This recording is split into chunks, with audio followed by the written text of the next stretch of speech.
नमस्कार साथियों, आज फिर एक मुद्दा गर्म है। ओबीसी महासभा दिल्ली प्रदेश ने मध्य प्रदेश के नगरीय निकाय और पंचायत चुनाव में ओबीसी समाज को सरकार द्वारा आरक्षण नहीं दिए जाने के विरोध में तथा इसी संदर्भ में ओबीसी महासभा मध्य प्रदेश द्वारा मध्य प्रदेश बंद के समर्थन में दिल्ली के जंतर मंतर पर प्रदर्शन किया और राष्ट्रपति जी तथा अन्य विभागों को एक ज्ञापन दिया। उल्लेखनीय है कि मध्य प्रदेश में 3 साल से पंचायत और नगरीय निकाय चुनाव अटके हुए। शीर्ष न्यायालय ने ओबीसी आरक्षण के बिना वहां चुनाव कराने का आदेश दे दिया था, लेकिन सरकार ने इस फैसले को सुप्रीम कोर्ट में संशोधन याचिका के जरिए चुनौती दी। इस पर 17 मई को सुनवाई करते हुए उच्चतम न्यायालय ने आरक्षण को हरी झंडी दे दी और निर्वाचन आयोग को अधिसूचना जारी करने का आदेश दिया। सुप्रीम कोर्ट ने यह भी कहा कि आरक्षण को नोटिफाई किया जाए और यह ओबीसी एसटी एससी आरक्षण मिलाकर 50% से अधिक न हो। ओबीसी दिल्ली प्रदेश के अध्यक्ष एसपी सिंह बघेल का कहना है कि मध्य प्रदेश सरकार ने पहले 1 रुपये का आरक्षण देने की बात कही, मगर वो कोर्ट के जरिए उसमें से 30% की कटौती कर दी। 1 रुपये में अब इनको 70 पैसे ही आरक्षण के तौर पर मिलेंगे। इसी के विरोध में ये लोग पूरे ओबीसी समाज में, पूरे एसटी एससी समाज में जन जागरण का चलाने का भी बात कही है और उन्होंने इसके खिलाफ मोर्चा खोल दिया है। सभा से यह पूछे जाने पर कि ओबीसी के लीडर भी तो इन पार्टियों में हैं, वो क्यों नहीं इस बात की आवाज़ उठा रहे हैं, तो उनका कहना था कि वो लोग केवल अपने स्वार्थ बस इस आवाज़ को नहीं उठा रहे हैं, उन्हें मलाई का चस्का लगा हुआ है, इसलिए वो लोग इन बातों को नहीं उठा रहे हैं। लेकिन हम उनके खिलाफ भी अपनी आवाज़ बुलंद कर रहे हैं और अपनी आवाज़ को बुलंद करते रहेंगे।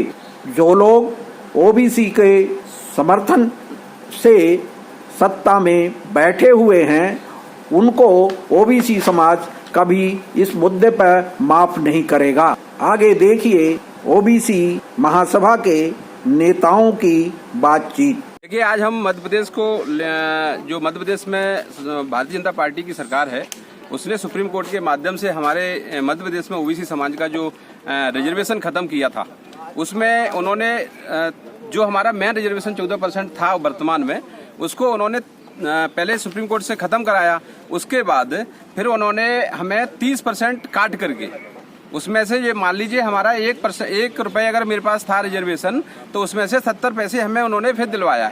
30% उन्होंने उसमें से भी काट लिया है। उसकी वो पूरे प्रदेश में खुशी मना रहे हैं और प्रदेश में लड्डू भी बंटवाने का काम कर रही है वर्तमान सरकार।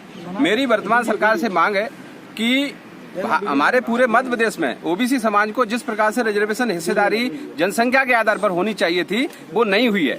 तो मेरी मांग यही है, राष्ट्रपति महोदय जी को हमने आज ज्ञापन के माध्यम से अपनी बात को कहा है। तो मेरा सभी साथियों के साथ आज हम जंतर मंतर पे आए हैं। इसका मेन कारण हमारा मध्य प्रदेश को लेकर ही है कि मध्य प्रदेश में जिस प्रकार से ओबीसी समाज का जो अन्याय हुआ है ओबीसी समाज के साथ, उसको किसी भी प्रकार से हम सहन नहीं करेंगे। सारा आज पूरा मध्य प्रदेश बंद है, पूरा मध्य प्रदेश आज बंद है और मध्य प्रदेश की जो स्थिति रही है वर्तमान में, कोई भी सरकार चाहे पक्ष हो विपक्ष हो, दोनों ने हमारे साथ जो अन्याय किया है उसको हम घोर अन्याय कहते हैं और हम सहन नहीं करेंगे। देखिए, अगर ये अभी एक जगह हुआ है, उम्मीद तो और जगह भी होनी। नहीं, महाराष्ट्र में किया है ना उन्होंने, महाराष्ट्र में भी किया, महाराष्ट्र में कर चुके हैं, मध्य प्रदेश में भी हो रहा है। ये तो संक्रमण है। जी बिल्कुल बिल्कुल बिल्कुल। पूरे भारत में ही करेंगे ऐसा नहीं कि एक राज्य में। देखिए ट्रायल पे ले रहे हैं, अभी ट्रायल पे ले रहे हैं, आगे करके ये सब जगह ही करेंगे। तो आप क्या करेंगे? हम हमारा तो काम हम कर रहे हैं ना। वो भी, हाँ, वो भी सीखो जगह ही, मगर जो कर रहे हैं। देखिए, मैं आपको बता दूं, ओबीसी समाज भारत में 60 से 65% की आबादी में रहता है। इन लोगों ने भले ही हमारे समाज के लोगों को ब्लैकमेल करके, इनको लालच दे करके किसी भी प्रकार से गुमराह किया होगा, लेकिन आज हमारा समाज का युवा जाग चुका है और इन लोगों से ईंट बजाने का काम करेगी हमारी ओबीसी समाज की टीम। ये हमारा कहना है कि अभी जो होश में आ जाए, जो नागपुर से जिनका जो नेतृत्व चलता है पूरे सरकार का, वो उसमें विपक्ष भी शामिल है। अगर देखा जाए विपक्ष भी हमारे ओबीसी समाज के लिए कभी अच्छा नहीं सोचता है। उन्होंने भी हमारे लोगों को कहीं न कहीं उपयोग किया है, वोट लिया है, लेकिन ओबीसी समाज को हक और अधिकार देने का काम नहीं किया है। हम हर चीज का विरोध करेंगे। हमारे पास सारे पोस्टर के माध्यम से हम आवाज बनाना चाहते हैं। ये पोस्टर सभी लोग ऊपर कर लें, जिससे कि हमारी आवाज को मीडिया के माध्यम से ऊपर तक जाए। पोस्टर सभी ये पोस्टरों के माध्यम से हमारी जो डिमांड है, ये पोस्टरों में हमने सब लोगों सब सारी डिमांडें इसमें लिख रखी हैं। कोर्ट में, सुप्रीम कोर्ट में जो कॉलेजियम सिस्टम है वो भी बंद होना चाहिए। वो तो बहुत बड़ा यहाँ पे हमारे यहाँ अभिशाप है। भारत में कॉलेजियम सिस्टम, सुप्रीम कोर्टों में और हाई कोर्ट में, जो सुप्रीम कोर्ट में कॉलेजियम सिस्टम चलता है, हम उसका घोर विरोध करते हैं। हम चाहते हैं वहाँ पे बाकायदा इंटरव्यू और रिटर्न के तहत उसके जज की जो नियुक्ति होगी तो हम लोग वहाँ तक पहुँच सकते हैं। इसके अलावा भी आपको कुछ कहना? जी बिल्कुल कहना है कि हम लोग यही कहना चाहते हैं। एक संदेश है हमारा दिल्ली से, जंतर मंतर से आज हम सब लोग यहाँ पे आए हैं। पूरे भारत में संदेश देने के लिए आए हैं। पूरा मध्य प्रदेश आज बंद है। पूरे मध्य प्रदेश की जनता रोड पर खड़ी है। आज भारतीय जनता पार्टी मध्य प्रदेश में जो शासन कर रही है, ओबीसी समाज के वोटों से ही कर रही है। अगर वो लोग अगर सही स्थिति पर नहीं आए तो ओबीसी समाज उनको गिराने का पूरा काम करेगी। ये ओबीसी समाज का संकल्प है। आपको ओबीसी क्या उनके झंडा बरदार नहीं है? देखिए, आज जो झंडा बरदार थे, जो गुलाम प्रवृत्ति के लोग हैं, जो गुलामी की तरह अपना जीवन जीना चाहते हैं, वो जिए, बेशक जिए। हम लोग उनका भी विरोध कर रहे हैं। जो ओबीसी के लोग हैं, जो भारतीय जनता पार्टी या कांग्रेस में जो हमारे हक और अधिकार को जीना चाहती है, हम उसके खिलाफ भी आवाज उठा रहे हैं। मतलब ये है कि वो लोग सत्ता का सुख लेने के लिए ही वहाँ हैं। जी बिल्कुल बिल्कुल बिल्कुल। दोनों पार्टियां ऐसी, 60-65 साल कांग्रेस ने राज किया, उनका भी वही है। 15 साल के करीब भाजपा का, उनका भी वही है। वो दोनों ही एक नागनाथ एक सांपनाथ है। वो दोनों ही चाहते हैं कि देश, बाबा साहब ने जो कहा था शिक्षा, वो नहीं चाहते कि देश शिक्षित हो। अगर शिक्षित होगा भारत, संविधान के बारे में जानेंगे, तो चुनाव भी नहीं लड़ना देना चाहते। दोनों से उनने दो जो अस्त्र दिए थे बाबा साहब ने, एक तो चुनाव रिप्रेजेंटेशन का, एक शिक्षा का। ना वो तो चाहते कि लोग शिक्षित हो, शिक्षित होंगे ये सब जान जाएंगे। 65-70% की आबादी वाले लोग, 10% की आबादी नहीं है, वो राज कर रहे हैं उनपे। वो ये चाहते हैं कि वो गुलामी की जिंदगी जिए और जीते रहे पहले से लेके आज तक।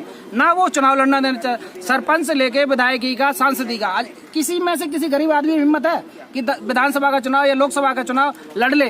लाखों करोड़ों रुपए में चुनाव होता है हिम्मत गरीब आदमी में? आज केजी की किताबें ले लो, 10 से 12 हजार रुपए की आ रही। किसी भी गरीब आदमी की हिम्मत नहीं जो खरीद ले। 10 से 12 हजार रुपए महीना कमाने वाला आदमी खाना पीना रहना सब उस पढ़ाना उसमें कर लेगा। नेता अगर 5 साल अगर रहता है सांसद या विधायक, उसकी 500 गुना प्रॉपर्टी बढ़ जाती है। आम आदमी की 10 से 15 हजार वाले की वो उससे बदतर जिंदगी जी रहा है। वही किसान का हाल है। तो वो चाहते हैं कि इनको ना फिरकों में बांट दिया जाए, इससे आगे ये ना जाए। ना शिक्षा की बात करें, ना रोजगार की बात करें, ना आपस में अपने नेतृत्व की बात करें। हमारा रिप्रेजेंटेशन का अधिकार उस समय उससे नहीं देना चाहते। वो चाहते कि बट जाए और बट के ही उस पर राज करना चाहते। आज वो ही है, नफरत फैला रखी है। धीरे धीरे उनको डिवाइडेशन में डाल रखा है और वो डू एंड डिवाइडेशन का रूल पे ही काम कर रहे हैं। फुट डालो और राज करो, यही उनका वो है काम। ओबीसी महासभा जिंदाबाद, ओबीसी महासभा जिंदाबाद, ओबीसी महासभा जिंदाबाद। वोट हमारा, राज तुम्हारा, नहीं चलेगा नहीं चलेगा। वोट हमारा, राज तुम्हारा, नहीं चलेगा नहीं चलेगा। ओबीसी SC ST एकता जिंदाबाद जिंदाबाद जिंदाबाद। ओबीसी SC ST एकता जिंदाबाद जिंदाबाद जिंदाबाद। हम अपना अधिकार मांगते, नहीं किसी से भीख मांगते। हम अपना अधिकार मांगते, नहीं किसी से भीख मांगते। हम अपना अधिकार मांगते, नहीं किसी से भीख